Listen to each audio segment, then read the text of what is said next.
जीवन का एक ही उसूल रखें, यारी में गद्दारी नहीं और गद्दारों से यारी नहीं।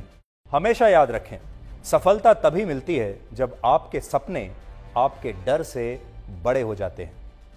मन और मकान को वक्त वक्त पर साफ करते रहना चाहिए, क्योंकि मकान में बेमतलब का सामान और मन में बेमतलब की गलतफहमियां भर जाती हैं। इसलिए मन में भरकर नहीं, बल्कि मन भरकर जिएं। हमेशा लोगों के दिलों में सेव रहिए, क्योंकि अगर आप मोबाइल फोन की गैलरी में सेव रहेंगे तो कभी भी डिलीट हो सकते हैं। शतरंज में वजीर और जिंदगी में जमीर अगर मर जाएं तो समझिए खेल खत्म। ये कलयुग है। यहां माता पिता जानते हैं कि वो रह तो रहे हैं अपने बच्चों के घर में, लेकिन वैसे नहीं जैसे बच्चे रहते थे उनके घर में। अजीब सौदागर है ये वक्त भी। जवानी का लालच देकर बचपन ले जाता है और अमीरी का लालच देकर जवानी ले जाता है।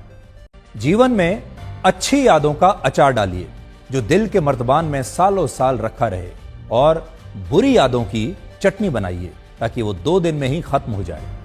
जिंदगी और चाय एक जैसी होती हैं, जैसे ही मजा आने लगता है तब खत्म हो जाती हैं। जीवन में आप कितने भी अच्छे कर्म कर लें, तारीफ तो शमशान में ही होगी। कड़वा सच यह है कि मृत्यु के बाद इंसान का सारा सामान दान कर दिया जाता है, लेकिन उसका कमाया हुआ सारा धन आपस में बांट लिया जाता है। जीवन एक कलम यानी पेन की तरह है। इससे पहले कि इसकी स्याही खत्म हो जाए, आप अपनी कहानी लिख दीजिए। छाता और दिमाग तभी काम करते हैं जब वो खुले हों, क्योंकि बंद होने पर दोनों ही बोझ लगते हैं।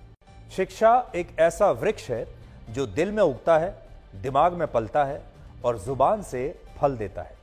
जिंदगी को समझना बहुत मुश्किल है, क्योंकि कोई सपनों की खातिर अपनों से दूर रहता है और कोई अपनों की खातिर सपनों से दूर रहता है। कितनी अजीब बात है, आंखें तालाब नहीं फिर भी भर आती हैं, दिल कांच नहीं फिर भी टूट जाता है, और इंसान मौसम नहीं फिर भी बदल जाता है। जीवन में 3 चीजें बहुत सोच समझ कर दें: जवाब, सलाह और उधार, क्योंकि देने के बाद ये कभी वापस नहीं आते।